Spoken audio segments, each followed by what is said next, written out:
This podcast is brought to you by... What did I do with that copy? Welcome to the Pizza Pod Party.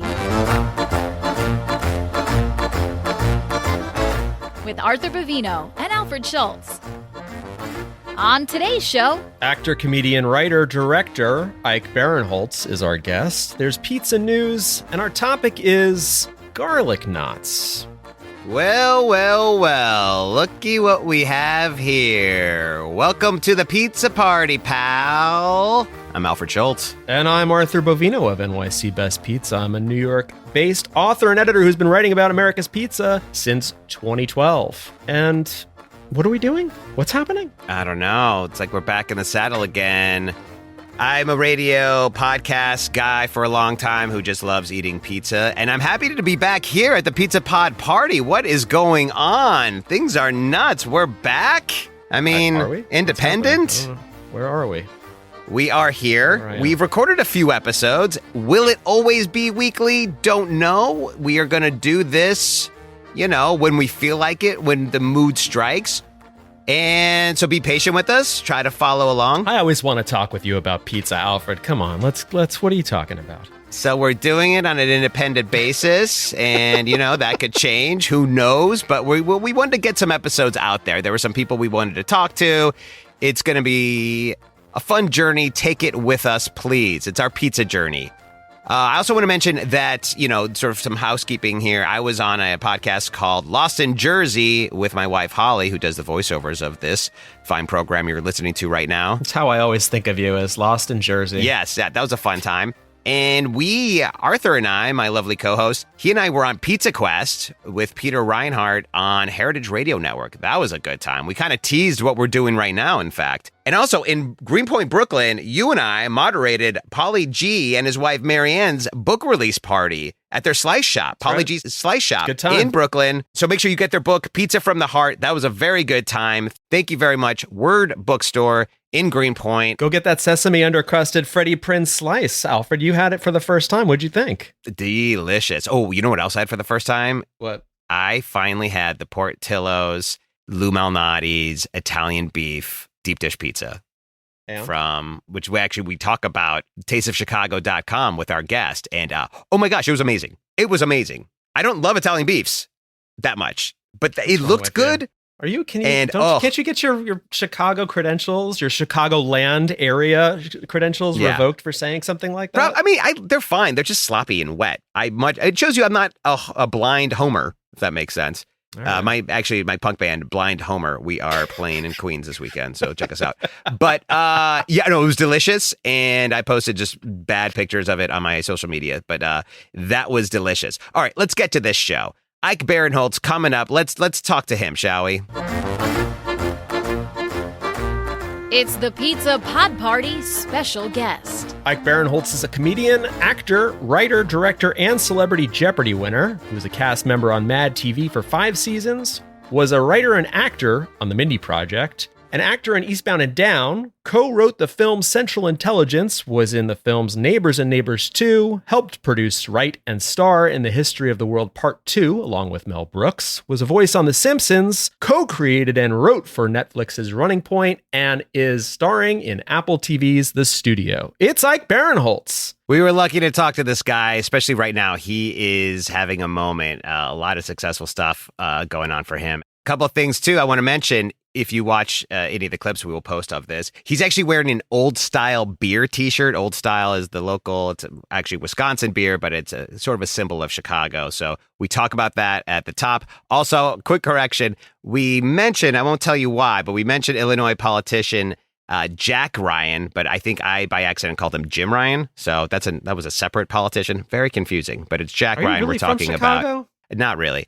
And also, it should be noted that while we were recording this, the Bears' longtime owner, Virginia McCaskey, passed away. So I left it in. I was going to edit it out, but I left it in because it's an interesting moment. But we have some fun, not about her, but about sort of bad Bears fans. But this is a really fun conversation. Man, Ike was hilarious, and it was great because right before he started going into promotion mode for his other projects. So he has long hair and a beard. And now when you see him, and we only did this like 2 months ago. Clean cut. But now when you see him, he's totally clean cut. Handsome boy. But he had, I loved his long hair, beard look. This is like Barinholtz. A lot of fun on the Pizza Pod party. That shirt is awesome, by the way. Oh, yes. Alfred, are you Chicago? Well, northern suburbs, so I can't say I'm from Chicago. I'm the Chicagoland area. First of all, I really appreciate you saying that. Like, honestly, it's so many. It's very nice. So many times I meet people who are like, "Yeah, I'm from Chicago," and then you find out they're from like 3 to 4 hours away from Chicago. Yes, which is fine. I'm not angry. You should be though, especially you. You should because Alfred's very sensitive about this. He always makes sure to say he's from the Chicagoland area. Well, one time I met a woman who was like, she's like, "Oh my God, I'm from Chicago too," and I was like, "Where?" She goes, "Danville." I was like, Danville? That's closer to Nashville, I think. Yeah. I go there a lot because my grandmother still lives there. She's 101 years old. Oh and it's so young now. Yes. Chicago is younger than it's ever been. Like you go out at night and there's just 20-year-old, 30-year-olds running around. It's wild. It's wild. All shooting each other, which when I hear people scared of Chicago, it makes me furious. It's very stupid. It's very stupid. There's it's crazy. Well, so we're talking a little bit about the Chicagoland area stuff, and you and I have I want to get this out of the way, just a couple of connections. First off, Brad Morris. I grew up with Brad Morris. He and my brother were like best friends in high school and are still really tight buddies. North Shore Country Day? No, Lake Forest Academy. Lake Forest Academy. That's what I thought. Right. Yeah. North Shore Country Days where Brad, I believe, went to middle school. He might have. Welcome back to Talking Brad, the new Brad Morris podcast. I didn't tell Arthur that, but yeah, thanks. Well, let's talk about you, Arthur. Where? Which city in Long Island? We're out of time. Ronkonkoma. What are we talking? There you go, Ronkonkoma, the mythical place of Long Island that I never thought really existed, but actually does. No, I'm from the South Shore of Long Island, Merrick. Yeah, about a half Merrick, sure, yeah, Merrick, not too far from Roslyn, right? Yep, okay, I know. Very good. That's impressive. There we go. The other connection I have with you is my buddy Cliff lives in Portland, Oregon, and he is real tight with your writing partner's brother. So he's real tight with John Sasson. Yes. Yeah. So I think that makes us brothers legally. After the podcast is over, I will be amending my will to include you. I mean, I didn't want to mention. I'm glad you mentioned that first because it's just a bunch of old nudie magazines that I have sitting around that I was going to give to my real brother, but now he's out. You're in. Yeah. No. Great. That's nothing but appropriate on every single level. So that makes nothing but sense. My friend Cliff wants to host us all on a New Haven pizza tour. I have not tried the New Haven yet, and I've heard, Frank Pepe's. Is that New Haven? Yeah, I've heard very good things about New Haven, so I need to get out there one of these days. So. I was skeptical, and I went to Pepe's, and it's good. It's real good. It's real good. I was surprised. Things. Yeah, it was real good. So, one thing that doing lots of research into you and stalking, you mentioned in Eater that they were doing like a pizza special, Chicago Eater, and we'll just get right to it. You or unabashedly, because it's so trendy to be like, tavern style is the preferred for Chicagoans. And it's like, yeah, sure, but like deep dish is so unique and special. Yeah. Some non-tourists actually love deep dish, and you were praising deep dish, and I want to thank you for that because I think sometimes, for some reason, that became an uncool thing to do. It's ridiculous. Listen, I blame Jon Stewart. Jon Stewart went on a rant one night where he was like, "It's not pizza." To which I said, "Well, it's a circular round dough with cheese and tomato sauce and Italian style toppings. So that you can call it whatever you want." I love deep dish. I love tavern. I'd say growing up, we probably ate them equal. Like we were big Lou Malnati's people, but there was Pat's Pizzas, the amazing tavern pizza in Chicago. Then there's another place that was literally around the block from where we grew up called Bojono's, which had like a beautiful, simple tavern style. Put it this way. When I go to Chicago, let's say I'm going for one night or 2 nights, and I'm only going to have pizza once, 10 times out of 10, I'm going to go get a deep dish. Just because, as you said, Alfred, it's a thing. It's an event. It's a special thing. And like, I love Lou Malnati's. That's my loyalty. They have an amazing frozen pizza that you can order. They've figured out they've cracked the frozen code. Yeah. But I was just there when it hits different in the store. Oh, totally. You just brought up the experiences affiliated with the style. You're talking about it being a special event. I'm wondering, growing up, was that the case for you? Was it like, what was the cadence or the experience? Was it associated with a good grade or a win of winning on a game or whatever it was? What was the special experience associated with it, or was it not? It was special. Yes, it was kind of like if you had like something fun. We were going to go to My Pie or Lou Malnati's that night. It was like, oh, we're getting deep dish. Sunday afternoon Bears game. Yes. We're having deep dish.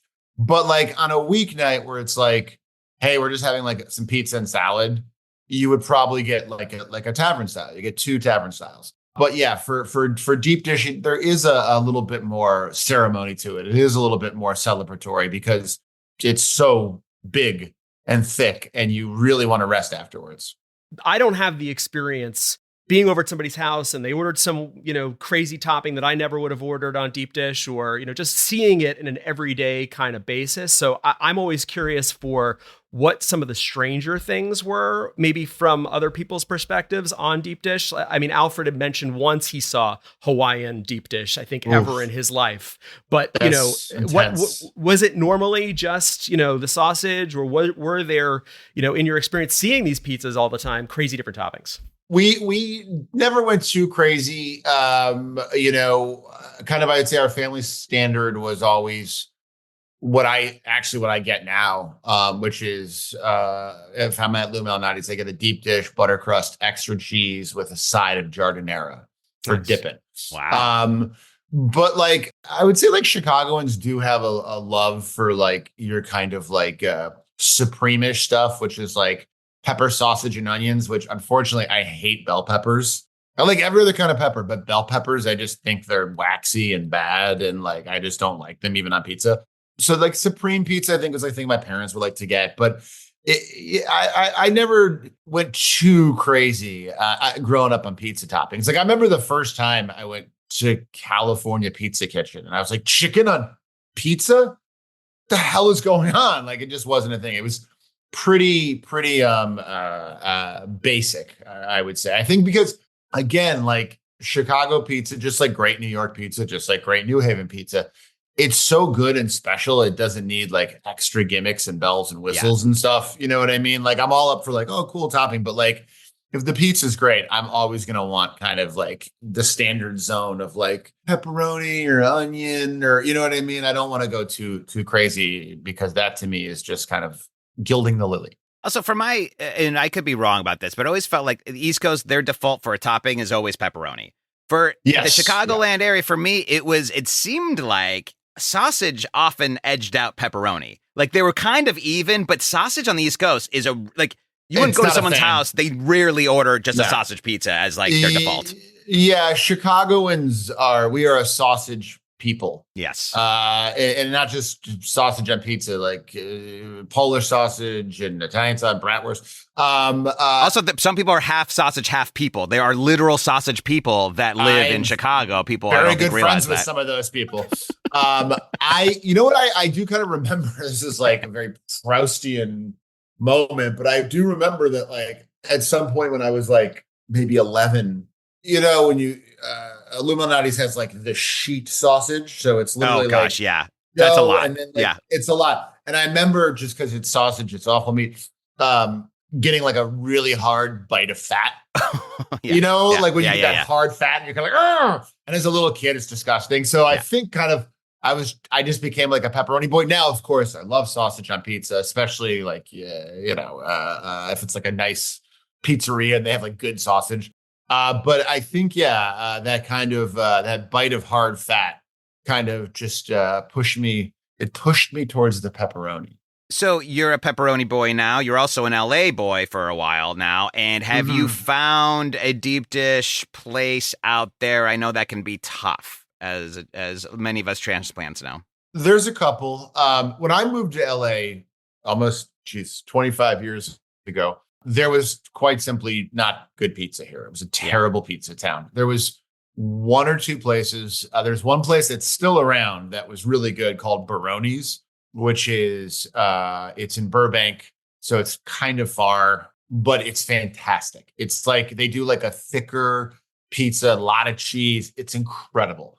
But there was not good pizza. Like I remember like ordering Pizza Hut a lot, which is not bad, but it's just like probably the best fast food pizza. But like if you're living in a city with millions of people, you should have better pizza options than Pizza Hut. And it wasn't until really Nancy Silverton opened Pizzeria Mozza, which is, probably almost 20 years ago now, or maybe a little less. But I think that kind of kickstarted the pizza revolution in LA, because now we have incredible pizza. Yeah. Like incredible pizza. Chris Bianco's got Pizzeria Bianco out here. I'm sure you guys have heard of it. It is as good as anything I've ever had. There's just so many places. In terms of deep dish, there was a moment where, again, there was one place called Masa in Echo Park, which is a guy who we've heard that, was ex-Chicago guy. But I think there was a time where like I was just like, those are like $25. Yeah, I'm just gonna learn to make it. So I went on like pizza forums and like went deep online. I went to the dark web, I think. Yeah, and that's where I live. Yeah. And I found a lot of different deep dish recipes, and I played around with it. But there was a moment there before I had children where like on the dark web, where my Pizzagate. friends Go ahead. This is the real Pizzagate. Yeah, I know. I'm aware. I'm taking notes. Where my friends would be like, hey, we're having people over for Sunday football. And I would roll up with like 3 or 4 deep dish pizzas. Oh, you are very popular when you got that going on. You're very popular. Especially with like, because I know you're still in touch. You were part of the Chicago improv scene. And I know too, like, there's a lot of those guys and girls, ladies, women in the LA area too. So you show up at a party and you bring that. I mean, you're going to make a lot of Chicago transplants for super happy. Even also if they're just LA folks, like skinny Ozempic cokeheads, when they see a deep dish pizza, they're just like, you get excited. Like you just do. You're not like, oh, what is that? Oh, what is that? Like, you're like, give me more. That's the thing. Like when people don't like it, that doesn't make sense to me. It's like, why don't you try it? Like it doesn't. They're all ingredients that I would imagine you enjoy. Like it makes no sense. It's cheesy tomato sauce with like yummy crust. But I also love New York. Of course, pizza. I love whenever I go to New York. I love Prince Street. I love John's. I gotta go to that place, Lucali. Yeah, it's great. Brooklyn. That everyone is just. All my friends are like, you have to go specifically just go for that. So that's probably next on my list when I'm there. Do you make any deep dish anymore or not really? I mean, you've got 3 kids actually, and we don't know. We do pizza night here a lot where we do family making pizza, but because it's about getting them out relatively quickly, I go cookie sheet, like sheet pan style. So we roll the dough out really, really thin and then a lot of olive oil in that sheet pan. So it is kind of like a tavern style, but it cooks in like 9 minutes in like a 550 degree oven. So it's just like, it's about getting them out and stuff. So we do pizza night, but I don't make deep dish anymore. But maybe I should give it a little shot. Although I'm for the Super Bowl this weekend, I'm having Lou Malnati's, frozen Lou Malnati's, because I'm just like, it's too much work. Yeah, good for you. I find too like that. I wouldn't order a veggie Lou Malnati's if I'm like in Chicago, but the ones that are that are frozen that you can order, the spinach one is they're fantastic. Weirdly amazing. Yeah, they're better than the pepperoni. I think. Why is it's that? Weird. What I don't know. I think it might be because the way they've like flash frozen their spinach, like they've taken out the excess moisture or something, so it sits on it perfectly. It's really, they above any, I've had many kinds of frozen pizzas, very high end ones from other pizza restaurants.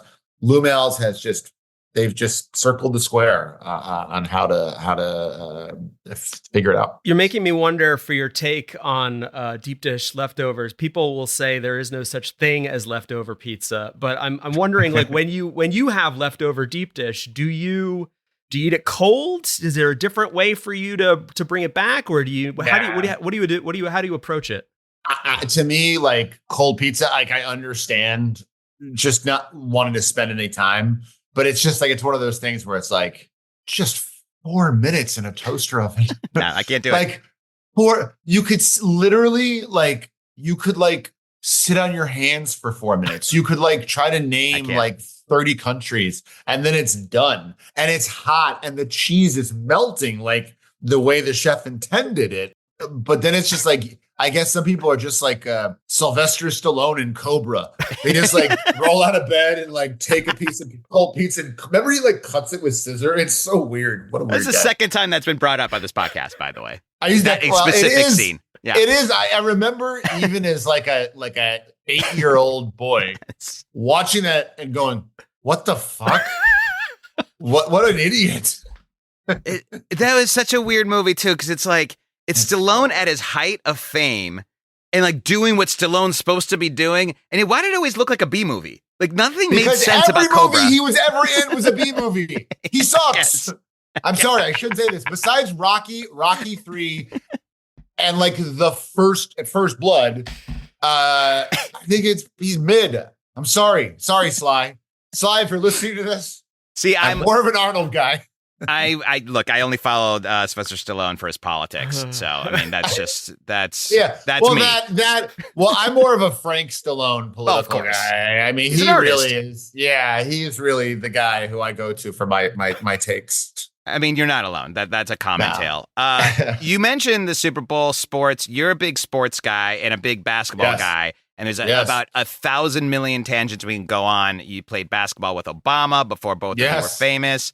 And that's a whole story too. But like, you also are doing a Running Point, which by the time this airs will be out on Netflix, which is sort of loosely based on the Lakers and Jeannie Buss, and that looks really great with Kate Hudson. What do you eat at sporting events? Like when you go, do you have is it sports specific too? Such a good question. Thank you. I pleasantly, very pleased by the upgrades at food at sporting events these days. It's really great. It definitely does vary. I tend to not eat a ton at a basketball game. I don't know why. Maybe it's because the game is so energetic, but I tend to, I don't even know. Also, basketball games I feel like are a little bit later. They're like 7:30 in LA. No, that makes sense. So I've already eaten dinner, but I have a beer or two. Baseball, I wild out. Like, I mean, it's a bar. A baseball game's a bar. Let's be honest, especially like Wrigley Field. It's just a bar. It's a bar. It is just like there's like really, there was always bad food at Wrigley. Now there's good food at Wrigley. Dodger Stadium has amazing food. Obviously living in LA, I go to more Dodgers games than I get to Cubs games these days. But Dodger games, I'll grab the helmet with the nachos. Oh wow, that is a beautiful thing, and you get extra jalapenos, and you get like stuff the works on it, and a souvenir. And then I wear the helmet afterwards. Yeah. Cheese sauce. It's adorable. Disgusting. Yeah, it's good. And then I'll get definitely like a Dodger dog or I eat the entire baseball game, and then football. I don't go to a lot of football games. I think football might be a little more fun to watch at home. Yeah, but like if I'm hosting or if I'm going to watch the Super Bowl, I'm like for the Super Bowl, my friends are gonna we're gonna go to their house probably, and I'm like, it's gonna be pizza. It's gonna be Italian beef. It's gonna be it's gonna be nachos. We're really gonna go all out. So you'll have Italian beef in LA for the Super Bowl? I am using, again, this is not a hashtag ad, but tastesofchicago.com. Yeah, I'm very familiar. Very familiar. They do the Lou Malnati's pizza and Italian beef combo. So the Portillo's Italian beef, it's incredibly user-friendly. And again, talk about people who have never had Italian beef before, and you're at a Super Bowl party and you hand them an Italian beef sandwich that's already dressed and wrapped in foil. They're like, it's pretty epic. What is happening? Yeah, it's wild. So yeah, I definitely, but basketball is the one sport where I want to imagine that I'm on the court, so I cannot chowing down the entire time. So, but you bring up, that could be a whole other thing of the types of sports and so for me, I feel I'm so nervous during Bears games that being at the game, I'm can't there's not. I can't eat that what are you much nervous because I'm about? always You nervous. know they're not going The to Bears. win. Okay, that's ridiculous. Hey, That's not kind. Speaking That's not of, kind. first of all, he's right. True. Speaking Yeah, it's of, true, but it's not nice. Breaking news. Yeah. Breaking news, my friend. Right before we started recording, Virginia McCaskey, rest in peace. Are you kidding? The old lady left. Yeah. Oh my gosh, So, that is crazy. End of an era. Rest in peace. She gave us 85 and 85. You know, the sad thing is we're going to start winning now, and that's just that. Oh my God. People are going to be like, it was the curse of the old bitch. And it's like, hey, man, that's not good. We found a title of this episode. Whether it makes sense or not, that's the title. Yeah, I don't endorse that. I endorse the title, but not people saying that. But I am excited. The Bears, I think, have a bright future. And I know I sound like a moron saying that, but yeah, we all do. It's just par for the course. Chicago's we're insane. But the idea that also if you're hosting Super Bowl, which again, at two teams you don't care about, I eat a crazy amount and just don't care. Drink a crazy amount. But they have Ditka cookies at the Taste of Chicago. I've sent those to some friends. Shaped like designed like Ditka. Yeah, it's like his favorite ingredients. Hey, this is cigar and Chivas Regal flavored cookies. Oh, that sounds amazing. Oh, I wish it was that, but no, they're like just designed. Oh. Doesn't he have his own Doesn't he have his own Giardinero brand Chivas too, also? He does. Yeah. I remember when he was this is 30 plus years ago, but our friend's dad was involved with this charity, and they would do every year. They would have something called the Mackey Awards, which like John Mackey, John Mackey. They were like the Oscars for the NFL, and they would have them in Chicago. And our friend would invite us, and you would go, and you would see like these legendary NFL players walking around, like Reggie White and stuff. And Ditka came in one time, and I was with my dad and me and a couple of my friends. And Ditka walks in, and he's just like, face is so sunburned and red, and hair slicked back. He's got like a cigar that's like, it looks like the driving crooner. Like it's like this big. It's so massive. It's like a Schwarzenegger cigar. It's a Schwarzenegger cigar. Yeah. And he walks past us, and my dad goes, "Coach, what are you smoking?" And Ditka turns back and goes, "Smoke my ass." It just walks That doesn't make any sense. I mean, doesn't make sense. Doesn't make sense. But again, another guy. I don't care for football too much. I only was a fan of Ditka for his politics. So that's again for me. Guy. Came very close to Ditka's kind of the reason we had Barack Obama, because if you remember, there's a lot of factors, but yes, absolutely. Yeah, like the guy who was going to probably win that Senate seat was a Republican, and he was married to 7 of 9 from Star Trek, Jerry Ryan. And they got divorced. His name was Jim Ryan, I believe. His name was Jim Ryan. Yep. And he basically was almost like a Kennedy Republican. Like he was handsome, was a centrist, he was a young Jim Edgar. He's like the kind of guy that Illinoisians are like, but then his wife was like, hey, he for years was like trying to force me to go to swingers parties.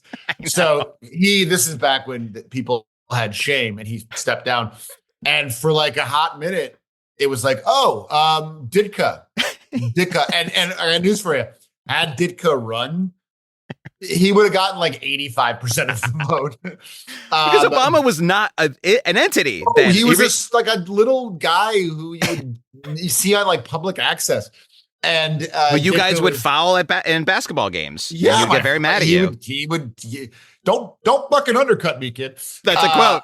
That's a direct quote. But so Ditka, I guess Ditka was like, yeah, no, I can't. I've done too much bad shit. So this crazy guy, Alan Keyes, became the nominee, and like carpetbagger. Yeah, 90% of Illinoisians were like, who the fuck is this guy? So because of Ditka, you had Barack Obama. So there you go. No, that's weirdly all true. Like that's crazy. One thing though, I've been listening to a lot of your podcasts that you've been on, and like you did mention that on that you would be a cook or like a chef if you weren't in showbiz. What, like, are you cooking? I know you said you do cook some pizzas, but is that something that is that important in your life, or do you wish it were more? I think right now it's the most it could be with still doing other work, but I love it. I've been interested in it my whole life. I started doing it, when I lived in Amsterdam because there wasn't like good American food. You couldn't get like biscuits and gravy in Amsterdam. And then when I moved out to LA and I just loved it. And now I have kids that I love. I really feel at home in the kitchen. I love like on Friday nights or Sunday nights cooking like a nice dinner, getting in the kitchen for like a couple hours, and just it really it is, not to sound cliche, but it's like my happy place. And it's just cooking your own food. I think it's healthier. It's definitely cheaper. Like there's nothing I love more than going to a great restaurant. It's like the greatest joy in the world. It really is. Oh, it is the best. I'm going to a restaurant tonight I've never been to with my friends. I'm so excited. But like, I think just kind of, there was a moment there, maybe it was around COVID or right after, I can't remember, but like we were just ordering out like 4 nights a week, eating out 4 or 5 nights a week. And like, you just go broke. And it's not as healthy, and you don't know what you're eating sometimes. So I really, for a lot of reasons, but I think the most important is it just tastes good. Do you remember having a lot of pizza or any pizza in the Netherlands when you were there for the 2 years? I feel like it's mostly Neapolitan style, if anything, right? It's dog shit style. There was like, I would try. I mean, listen, I will try any pizza. There was a couple places that were like Dutch restaurants owned by like Surinamese people that had pizza. You know what I mean? Where you're like, okay, let's give this a shot. And it was always like, fine. There was a place called Pizza. It was as close to a Sbarro as you could get. Oh. Okay. And we would New York, it was called New York Pizza. And we would go there sometimes to get a quick slice, but you just didn't do it a lot there. You were just like the food there, you're just eating like French fries and like eating like the best food there, at least back then, was like Indonesian food or Surinamese food. Any places they colonized, they like those people came, and when they opened up, food native to them, that was what you wanted to get. But now Amsterdam's very different. It's a bit of a food scene now, and there's all these different kind of sadly, the restaurant I ate at the most when I lived there was Hard Rock Cafe. It was just right by our theater. I love that. They were so nice to us. They obviously loved Americans, and I could sit there and eat a burger and onion rings and look at Bret Michaels' pants from the that's 88 Poison tour. It makes me hungry when you actually put it that way. I order more when I'm looking at Bret Michaels' pants. Anytime I'm looking at memorabilia, I'm hungry. I love the fact that there was in the maybe late 80s, early 90s, there was a period where people would wear the Hard Rock shirts, and you'd be like, "Oh, you went to Copenhagen and you went to the Hard Rock Cafe? Yeah, this is awesome. A weird self-own right now that you are choosing to let everyone know you went to a theme restaurant while traveling in Europe." It was so cool, though. That and the Planet Hollywood one. My God, you went to Australia? I mean, who knows? Maybe Sly or Arnold would have been there, Yeah. I'm going to be down in Perth next week. I was in the Planet Hollywood in Chicago. James Caan was there, and Scott Caan, pre-famed Scott Caan. Oh my! It was delicious, delicious sighting. It really was. That is like good luck to see that. That is Scott Caan, because all you knew of him was like that's obviously his son. His hair was ginormous, like grease, just grease. All I remember is that they were both tiny and grease everywhere. James, if I ever saw James Caan, I would have freaked out.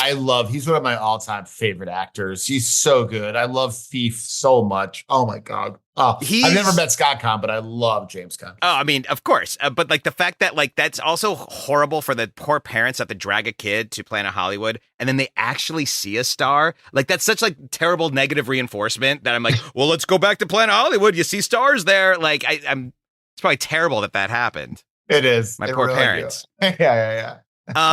You mentioned daughters and ordering. Now we like talking about parenting and pizza and like what is the order situation? Like Arthur has a whole rule about. I mean, generally speaking, we talk to people who have had, maybe one kid. It's a family of 3. We've family of 4. We talk about. I'm wondering because you've got a family of 5, right? So what your process is for ordering for 5 people? I mean, there's something called the 3/8 rule, which is you multiply the number of people by 3, and then you round up to the whole number, and then that's the number of pizzas that you get. Anyway, whatever. Oh, that's pretty good. That's pretty good. But because generally speaking, I think most people are going to eat like 3. On average, slices, maybe 4, depending on the kind of style it is. I'm built different. Okay. So what do you do?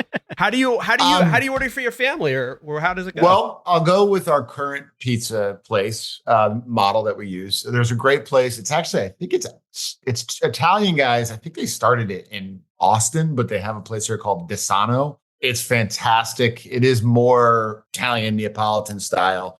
Okay, so for the kids, one daughter is obsessed with margarita pizza, and they make a beautiful margarita. So we get a large margarita. And then the little 2, they like a little more of a New York style with like kind of part skim mozzarella on it, covered throughout, blanketed. So we get one large New York style. Now, this place has a special thing called a carnivale, which is like a smaller pizza that has sausage and maybe like shallots on it. But with the 8 points. Yes. The crust is stuffed with like a very salty ricotta cheese. Oh. And it comes with a little tomato sauce to dip. It's basically like a beautiful version of like a Pizza Hut stuffed crust pizza.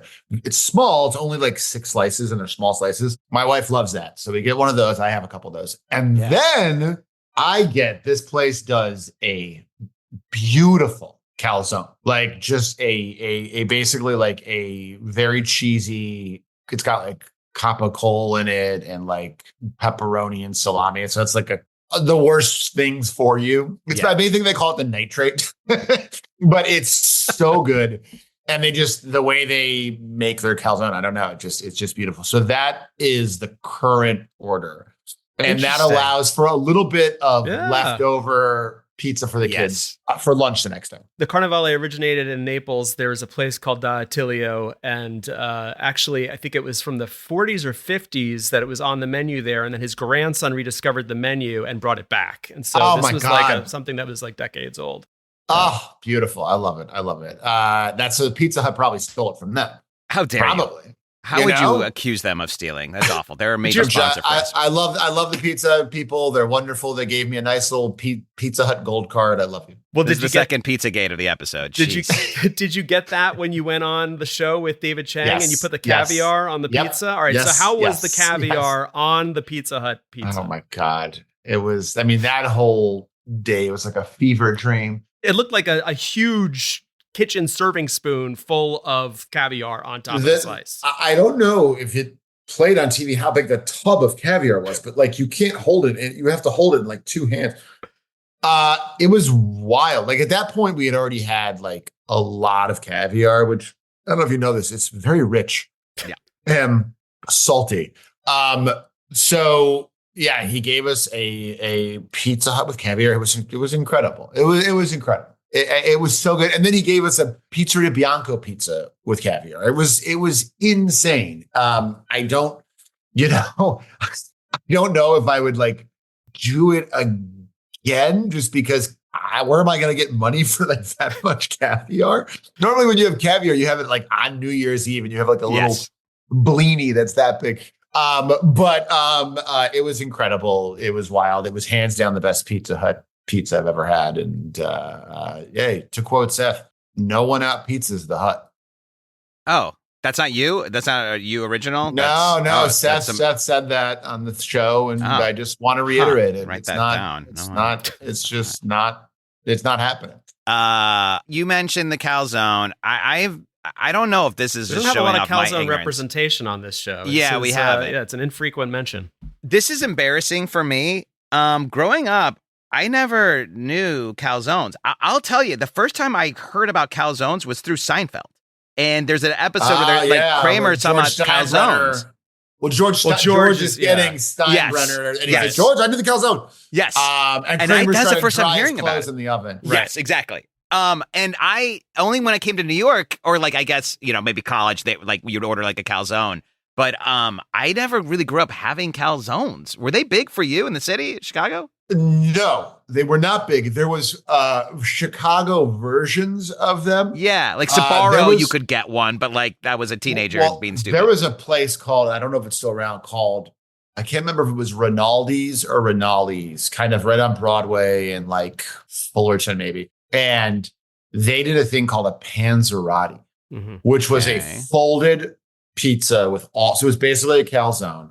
They might have deep fried it. I can't remember. But I remember the first time I had it, my smoke was coming out of my ears. I was like, what is this? And then when I moved to LA, there was a place called Damiano's Mr. Pizza, one of the only places that was open past midnight. And they had a calzone. I would get that sometimes. I do love the calzone. I'm like Adam Scott on Parks and Rec. You know what I mean? Like I am very pro calzone. I think it is. It's just, I love that you can kind of pick it up and eat it like a little sandwich. The enclosing of the crust gives the cheese like a more guaranteed melt.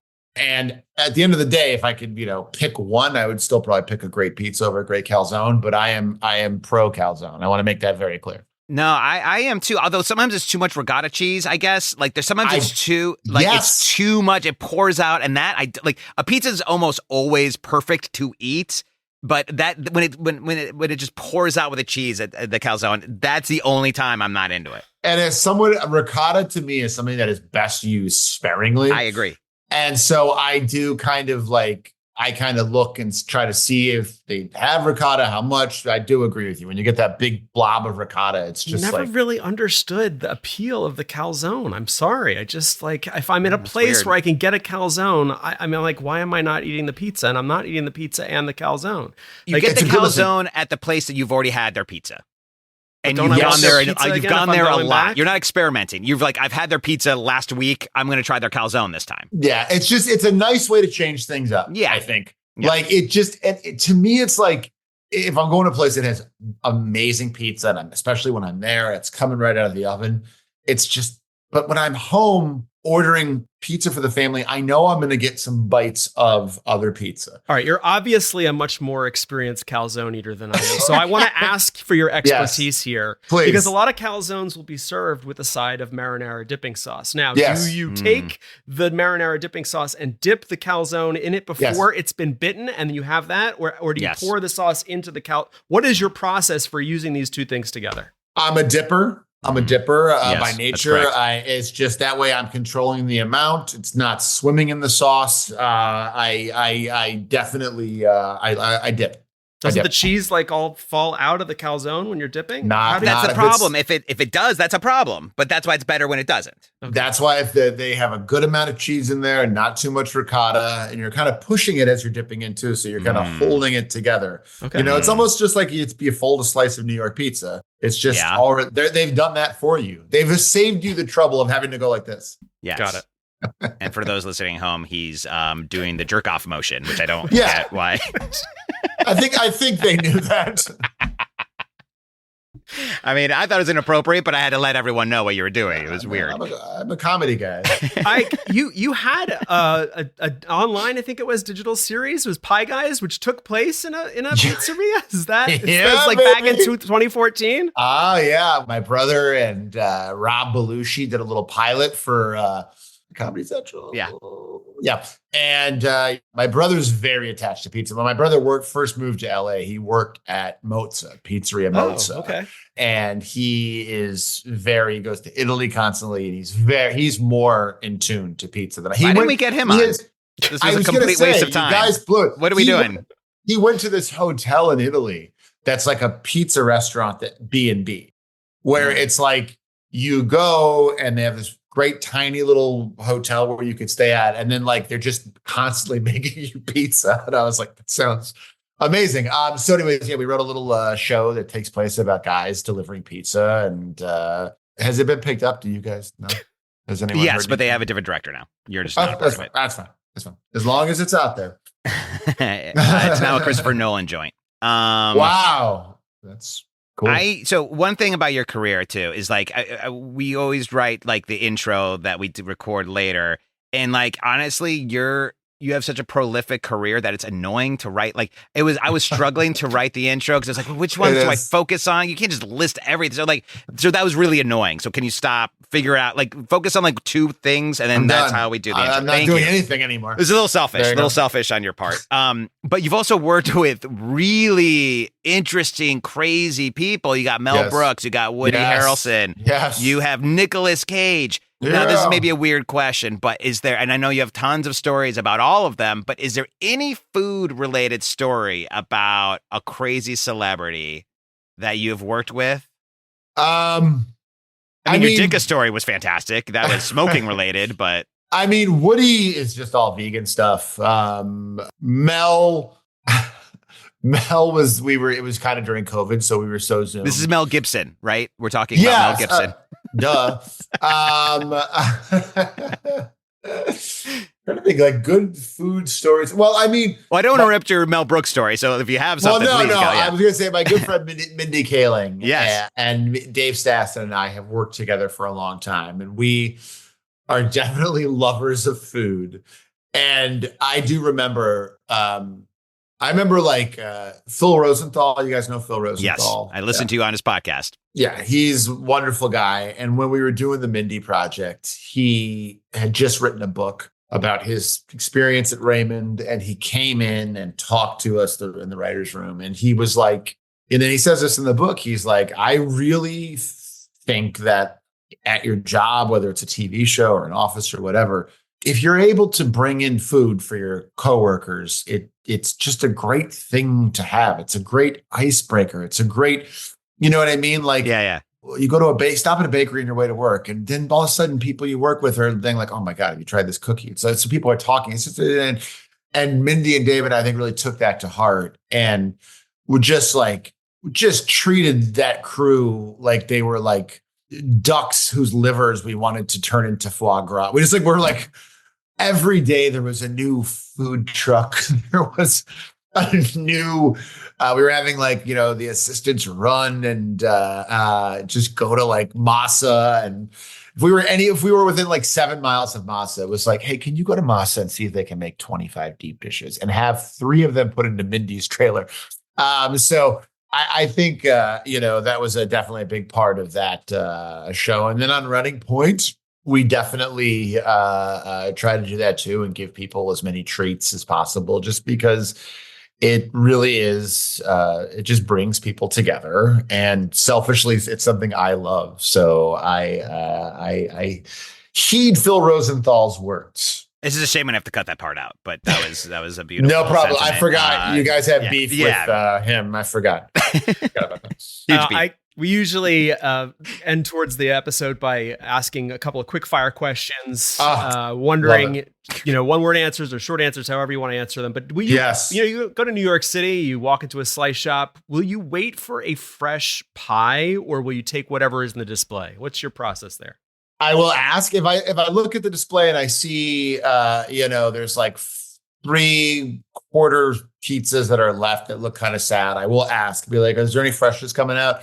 And depending on where you're at, they might be like, no, or they might be like, 12 minutes. Right. I will wait up to 5 minutes. Okay. But that's it. Because at the end of the day, I will just be like, just fire those 3 for me, please. And I'll go. I like the specificity though, the 5-minute rule. Yeah. That applies to a lot of things in life. I'm not a line enjoyer. So, and again, same. too, the difference in pizza that is like, it's like they didn't make it 2 weeks ago. They probably made it 2 hours ago and it's just sitting there. And again, I'm choosy. So when I am in New York, I really will try to go to Prince Street or John's. And that I feel like is I don't mind them refiring something that was made Prince Street, they have a pretty good turnover, so you're going to get a slice pretty quickly there. Oh, John's is usually whole pie. I'm wondering, for slices, will you blot or not blot the grease when you get a slice? I've done both. It might depend on the grease level. Okay. So I would say standardly, maybe a quick blot and then lots of crushed red. Got it. That was going to be my follow up. So you've got the parm, your oregano, your garlic. You go straight crushed red pepper flakes. Straight crushed red pepper. And if the parm isn't looking too rough, I might do a couple dashes of that too. You ever done salt? Sometimes they've got the salt shakers there too. I know. I've never done that. Yeah, I've never. That feels it's a little off the hook. A little too much for me. That's like putting salt on bacon. Okay. I don't think I can do that. White slice, yes or no? Yes. Hopefully they don't have too much ricotta on it. Okay. Is ranch okay on pizza? On pizza, no. If you're at a place like John and Vinny's in LA that makes really great homemade ranch and you want to dip a little crust in it, fine. But when I see pizzas that are like covered in ranch where it's almost like they're subbing tomato sauce for ranch, that's an abomination to me. It's kind of a weird question. I'm going to ask it anyway. Is there any way that you eat pizza alone that you wouldn't do with other people? Standing up over the sink. Okay. Yeah, like that. Whenever I'm by myself, I won't even sit down. I'll just knock that bad boy out right away. No plate. It's just the sink is just going to catch it. Yeah. Over the sink will catch it. And if like a decent sized piece of cheese falls into the sink, I will pick it up and eat it out of the sink. Like totally these things. Yeah. And then I will drink like a seltzer like very quickly afterwards and probably burp. Yeah, and these are things I do by myself. The burp recipe. Yeah. The burp recipe. Yeah. Is there a topping that you don't like? I don't love bell peppers. Again, I'm not trying to make it a thing, but I'm never looking for, pineapple on my pie. Yeah. Have I had pizzas before that have like a little bit of pineapple on it and it's like not bad? Sure. But I'm never like, oh, nice. Yeah. Is that a can of Dole that you just opened? Yeah. Pop it on there. That to me is just kind of like, I don't vibe. There goes the Dole sponsorship. Sorry, anchovies on pizza. Is yes or no anchovies? I have had anchovies on pizza and it's delicious, but it's not one of my go-tos. There are anti-chicken on pizza people. Are you anti-chicken or are you kind of agnostic about it? I'm relatively agnostic. I again, if there's 10 pizzas on a menu and barbecue chicken and buffalo chicken is on there, that's probably going to be towards the bottom. But I'm not like, no, but I'm never looking for it. Is there anything about pizza that makes you mad?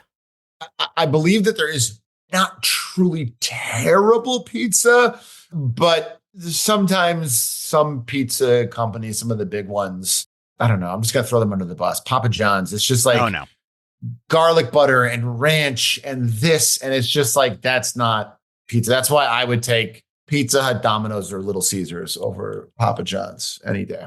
Do you judge people who leave behind pizza bones, the pizza crust, at the end of the slice? Do I or do you leave them behind? There's nothing behind when I eat a pizza. I eat the plate. But for a little kid, no. For an adult, in the back of my mind, am I thinking they are baby? A little bit. A little bit. It feels so childish. It's a little bit. It's like, I don't like the crust. Yeah, it's like, oh, okay, it's part of the thing. But whatever. It's like eat it peanut butter and jelly with the crust cut off. Like it's the same thing to me. Okay, actually, you just asked me to something that make me mad about pizza. One thing that does make me very, very mad is when they like the crust is pay no mind. There was a place out here that I used to go to that had good pizza, but the crust, you really have to have a good amount of olive oil and salt in the crust. If you have a good amount of olive oil and salt in the crust is going to be great. This place, they had really good cheese, really good sauce, but you would get to the crust and I would still eat it because I'm messed up, but it was like flavorless, cardboard-esque. So that is one thing that slightly aggravates me. It's like just a little, even like a little drizzle of olive oil around the rim of the crust. Go nuts too, man. There's a place here that they'll put like a Mediterranean spice on the crust, and it's got like a lot of flavor to it. So very flavorless crust does aggravate me a little bit. Dry. My last one is pizza can, I think we've talked about this a little bit before on the show. It can be something to gather around. It could have, for a movie, there could be a dramatic scene or a fight that happens over it. We've done episodes on where pizza has shown up in that way. I want to know for you, is pizza inherently funny? Is pizza inherently funny? No. Because it's it's so wonderful and ubiquitous, and it can lead to funny situations. But like, if I was writing a comedy scene about food, I guess it could go either way, but inherently, no, I'm not like, we need a funny food, pizza. You know what I mean? Like, and again, it's like, you love it so much that it's not inherently funny. It's like Michael Jordan is not inherently funny. I love him very much and think he's the greatest ever. And I can imagine funny situations with him, but he's so special that he himself is not inherently funny. Michael Jordan is the pizza of basketball players. You hear that a lot. That is a. I like ending it. I like ending it with perfect slice. Where are you getting it? What's on it? Oh my God. Perfect slice. This is a big one, boys. I know. This is a big really one. Big. Don't screw this up. God damn. Ultimately, I am gonna go.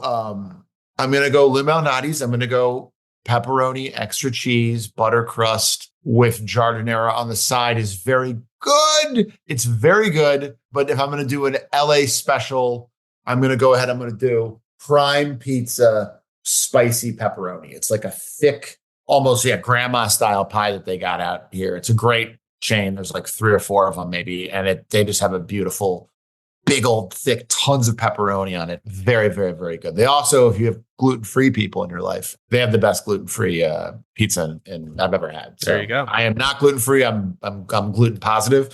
So I don't need that, but for other people, I've removed those people from my life. But can I do one more? Pizza? I was going to allow you. Get any pizza thing off your chest right now. One more LA pizza hack, right, that people should know about. There's a place called Fresh Brothers. My kids used to love it. It was great. We used to call it birthday party pizza. You have like 30 kids at your house. It's tavern cut style, so little squares. But if you get the cauliflower crust, extra cheese, cupped pepperoni, well done, it tastes like a really good Chicago style tavern pizza. It really does. It's a weird combination of things that work out where you're just like, you close your eyes and you're like, oh, this is like Bojono is what I grew up with. So that is a little hack. If you're in LA and you're looking for like a tavern style, that is a little treat. Well, Ike, this has been wonderful. I wish we could air it, but thank you so much for doing this. It's good to do a test show every once in a while just to make sure the equipment's working. It was my pleasure. We'll get your brother on. Yeah. Get my brother on. Erase this one. Get your brother. Use AI to just do a voice great. Yes. replacement. No problem. But this was we were going to hire someone, but now thank God AI is here. No. Thank God. No. Use the Chinese one is cheaper. So go ahead. Good point. Great point. Ike, hilarious, awesome, perfect guest. Love it so much. Thanks so much, man, for doing this. My pleasure, gentlemen. Anytime. Attention, everyone, coast to coast, and all the ships at sea. It's time for Pizza News. 2 new books and a news item. Pauly G and Marianne Giordano of Pauly G's Pizza fame have released a new cookbook. Alfred, you and I moderated a talk with them recently, as you mentioned, to celebrate the book at their Greenpoint, Brooklyn Slice Shop. Pizza from the Heart is a fun book. It's filled with stories, recipes, and perspectives about shifting career choices in your 50s. That will be me this next year, so I loved hearing about that. And another new book from a New York spot. The Scars Pizza Cookbook, New York-style pizza for everybody, is out from Scar Pimentel, whose shop The New Yorker has said has to be considered in any conversation about the city's best pizza. Also a great addition to any pizza book collection. Both of these books are great for some real talk and real recipes for making New York-style rounds, squares, and more. News item, upscale heroes at New York slice shops have been a trend for several years, bagels too, and we've occasionally seen bomboloni, small, soft, sugar-coated Italian fried donuts stuffed with pastry cream and other fillings. Here's looking at you, King Umberto's in Elmont on Long Island. Now, according to Trend Hunter, oven-baked giant donuts, a bit bigger than 6 inches, Alfred, are heading to participating locations of Domino's in Australia. Original glaze, cookie crumbs, sprinkles, and chalk crumble. Today's topic is garlic knots. All right, Alfred, are you pro garlic knots, anti garlic knots, garlic knot agnostic? Look, I always think they look good. And I feel like a child because I feel like it's almost an immature thing to order garlic knots when you're already having pizza, but they always look good.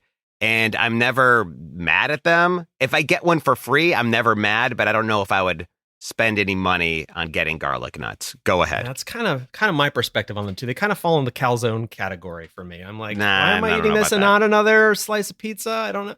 All right, well, to some, they're an afterthought. Knotted, baked dough, freckled with garlic and parsley sitting there in the display. To others, the perfect food. A first bite to tide you over until a fresh pie drops, or a last one post-slice to ensure you're full. From whence they came? Online Apocrypha alternatively attributes them to repurposing pizza dough scraps in Queens in 73 or Brooklyn in 47. In other words, we don't know. But it seems clear from articles explaining them in the 80s and 90s in New York and beyond that they still weren't ubiquitous in borough pizzerias. At least, New York Times reviewer Joanne Starkey felt compelled to explain and trend spot them in 1989. However they began, like calzones, knots are now part of the pizza firmament, though they may be less prolific, rarely taking the spotlight. Alex Delaney, writing for Bonap in 2017, is one of the few we've seen proselytize their virtues.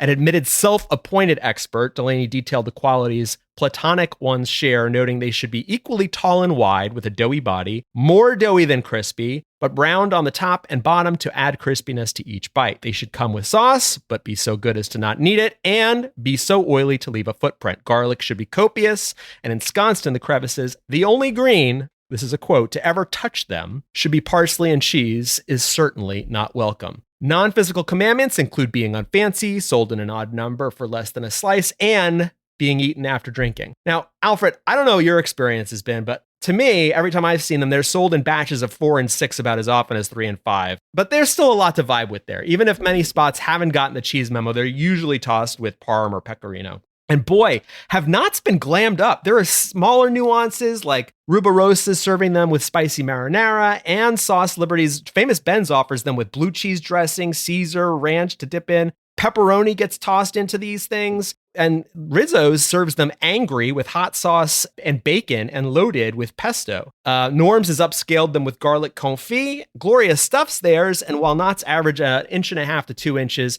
Nino's supersizes, halves, and turns them into chicken parm sliders. There is perhaps no greater example of excess and appeal, though, than as exhibited at East Village Pizza in the East Village of New York, which at last check had more than 1.7 million Instagram followers, in part for its double-stacked pizzas, but also its cheesy garlic knots and cheesy garlic knots parm. Former gets covered with triple mozz, and the latter marinara and triple mozz. There's a pepperoni version, too.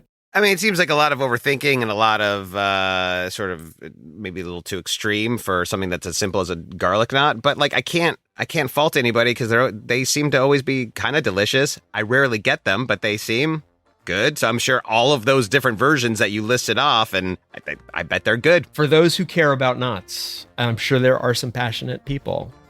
It matters. Well, let's not talk about this ever again. You know, unless someone brings it up and it's a fun thing to talk about, which is basically the point of this podcast. Thank you so much for listening. I think we'll be back next week with another fun episode. We have a few more we've recorded and maybe more after that. We shall see. Thanks so much for our guests. Make sure you follow all of them always on their social media. You can always just Google it. We don't need to list off all their social media now, right? No, we're not going to do that? Ike Barinholtz. Google him. You'll find him. He's good on Instagram. Ike Barinholtz. Follow us too. And on all those garbage. Are you sure his handle isn't like, Cuddly Bear 23 or something on Blue Sky? I mean, like... Old style party animal Ditka 420, I think is his handle. Follow us on Twitter. Are we on Twitter? Is it X? I don't even know anymore. I'm not saying Everything's X. changed. I'm Blue not saying Sky X. at Alfred Schultz. There's no T in Schultz. I'm Arthur Bovino at NYC Best Pizza. Follow the show at Pizza Pod Party. If you're enjoying the show, free way to support it is to leave a 5-star rating, or you could sponsor the show. How's that? That could be interesting. Partner up with us. Remember, a great pie is one you're already thinking about having again before you finish the first slice. See you next week. The Pizza Pod Party. Please rate and review the podcast. The Pizza Pod Party is hosted by Arthur Bovino and Alfred Schultz. Produced by Arthur Bovino and Alfred Schultz. Created by Arthur Bovino and Alfred Schultz. Researched by Arthur Bovino. Engineered, edited, and mixed by Alfred Schultz. Voiced by the fabulous Holly Palmieri.